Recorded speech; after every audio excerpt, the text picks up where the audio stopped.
Now at this point in Bryce's development, he's playing the role of a shooter because his shot creation skills just aren't quite there yet. And so we're going to talk about that a little later. But if you're going to play the role of a shooter, you have to also know how to make the reads of a shooter. So first play of the game, we got seen run for Bryce, right? Inbounds pass, about to come over, set this back screen, right? Boom, switch. But notice what the defender's about to do now. They jump the screen. Now as a shooter, you got to be able to recognize these and make the reads and not anticipate the read. So what Bryce should do is just flare right behind that screen. So now you force the defender to have to get through that screen to be able to get to you. Now peep this right here by Bryce, right? Boom, spot up, dead dribble, spin back. Boom, dime. That's a tough pass. That's a tough pass. And that's probably the best skill that him and Bronny could be able to pick up from their dad. And if you didn't know exactly what I'm talking about, being able to pass with both hands. Because what this allows you to do, allows you to be able to go right and be able to go left and be able to be a scorer and be able to be a passer. So now you're just as much of a threat going one way as you are another at being able to do those two things. And now right here, Bryce as a defender. This is where you can make leaps and bounds of improvement and actually be able to unlock his ability to use his athleticism to be a great defender. Because you notice all that hopping, right? Now, anytime as a defender, if you're hopping, you're always going to be left vulnerable because as you hop, the offensive player moves in steps. And since they're moving in steps, they could be able to go, they could be able to stop, change directions at any time they want while you're still in the air because you keep hopping. So now you're going to be a second link to be able to go and recover, and you're going to end up being in positions like this, where you have to break your stance, they snatch back, create a ton of space, and they're able to get to their moves. He's got to be able to break that habit. And boom, right here, no audio, no problem. It's still hoops at the end of the day. And that lob pass, those entry passes are some tricky thing because players don't know how to make the right reads on it, right? So boom, Bryce gets it, right? Trying to get it to his big man, right? And so you're going to throw a lob pass because he's the bigger player. But who do you got to watch out for when throwing these lob passes? It's not the player that's fronting unless you just deeply underthrow that pass. It's this weak side. So if we go back right here just a little bit, right?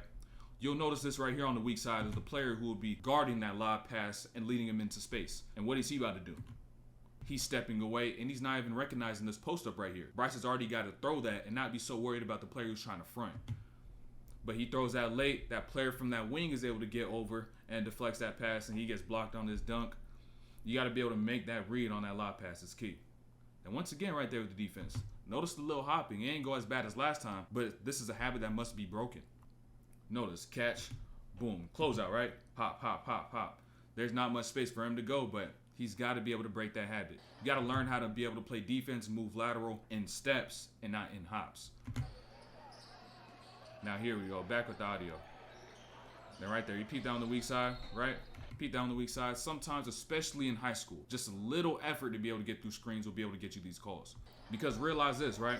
We see so many players in the NBA get called for moving screens every single game. So what makes you think a player that's 12, 13, 14, 15, 16 will be able to stay disciplined enough to not move on their screens? You just need to give a little effort, especially at high school, because these players are just undisciplined. It's the bad screen. He ain't even got to sell it too much. The screener did it all for him.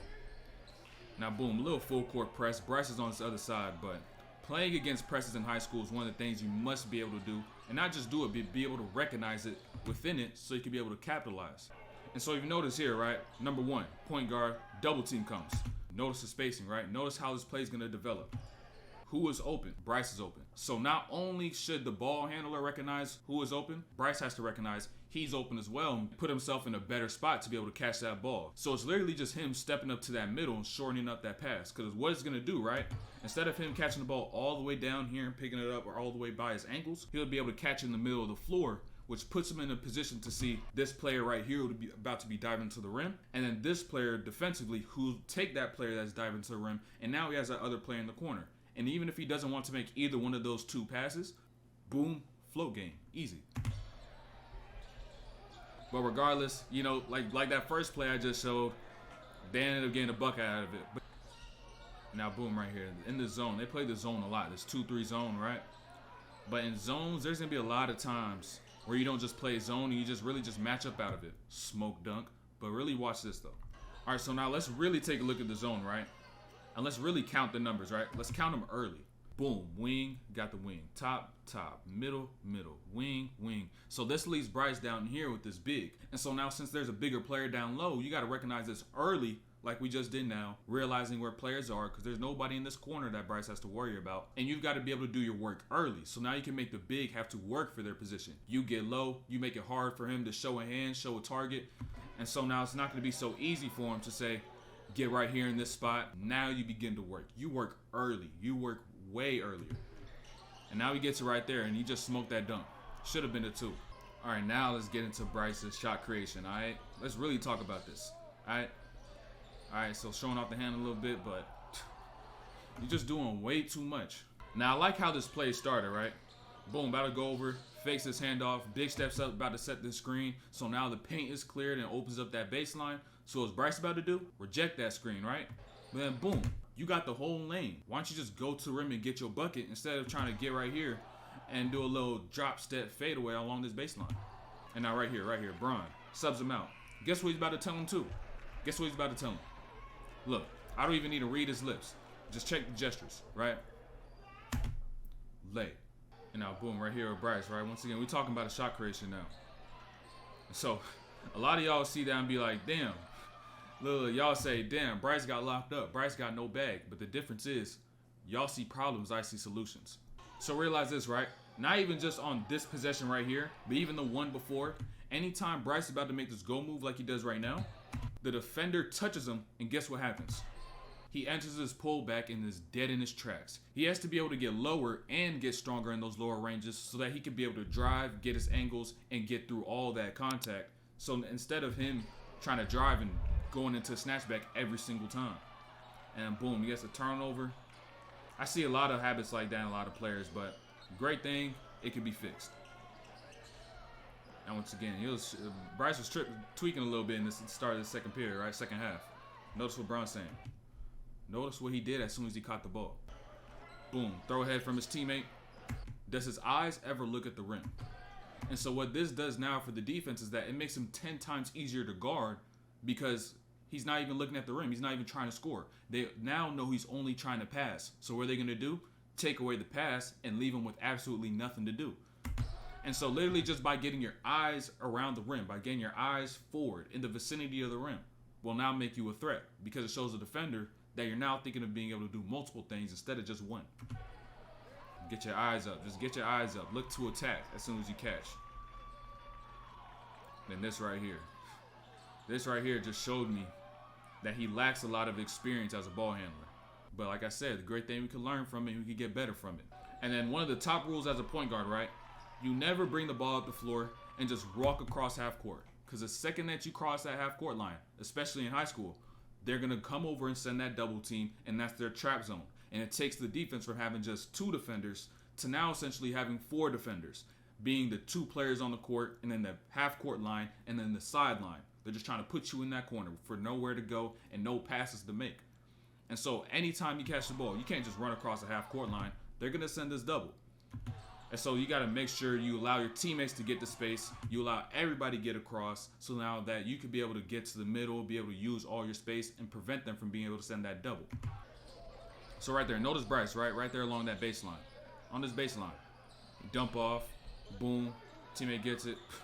But that's an absolutely terrible shot. And let's just look at the numbers, right? Notice. Teammate drives it, dump off to Bryce, right? And then boom. Right now, you have 4 red jerseys inside the paint, and then another red jersey 1 inch outside the paint. So what does that mean? Boom. Kick that out for a 3. As simple as that. Just make it easy. You got to read the defense at all times. Notice right here. It seemed like it was about to go bad, right? It seemed like Bryce started panicking. But, hey, he's actually dribbling with an intent, with a purpose, trying to actually get somewhere. Instead of getting into these ISOs and getting the spot right here and just trying to go, he gets a screen. And sometimes that may just be all you need so that you can be able to just go and operate, right? Now, he has a screen. He's been going off screens his whole life. So now he's not just dribbling with no purpose. He actually knows how to be able to get a bucket off of it. Right there, Bryce. Still notice Bryce in that corner, right? Making it way harder than it has to be. And then, boom, swing to Bryce, right? And let's think about this for a second. Let's think of the greatest scorers of all time. The Kobe's, the Jordans, the KD's. When they get a defender that closes out and they get run off the line, right? What are they going to do after this first dribble? Boom, 1-2 dribble pull up. Keep it simple. But then boom, he drives, tries to get that flow off balance, gets the air ball. Now right there, still by Bryce, right? I don't even blame that on Bryce. That's his teammates right there. They also got to be able to recognize this. So in high school, you're going to see a ton of switching, right? Or a ton of blitzing even. And so boom, the screener has to recognize this, right? And then slip this instead of staying there like you're actually setting a screen on somebody. Because the ball handler's getting blitzed. You got to slip and get out. But now also, number one has to hold his positioning on that wing so that this roll could actually go on and you give the action enough space for it to actually be effective. So say even if he did slip, boom, you brought another defender over. Now you have to go try to get back, but too late now. You have no space. Audio is delayed if you never peeped. And defensively right there by Bryce, right? Defensively by Bryce. When you're playing with this much space, say in a set like this, you got to play positioning. And now what do I mean by positioning in space, right? This huge gap, you don't even recognize this screen coming early. And it's going to be hard to close up this gap. So notice how Bryce is going to try to get through the screen, right? He's going to try to get through the screen and get to where his man is. But instead, his man is not going to stay there. They're going to get somewhere. So Bryce has to be able to go and get to where they're going to be. And so he has to be able to navigate around the screen and get around it and meet him instead of trying to get to where he was at that current moment.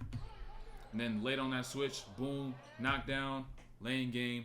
And that's the end of it. They lost this one. But make sure you subscribe, like, turn on notifications. We about to be peeping a lot of EYBL, AAU, WNBA, all this whole other stuff. So make sure you subscribe. Got those noties on.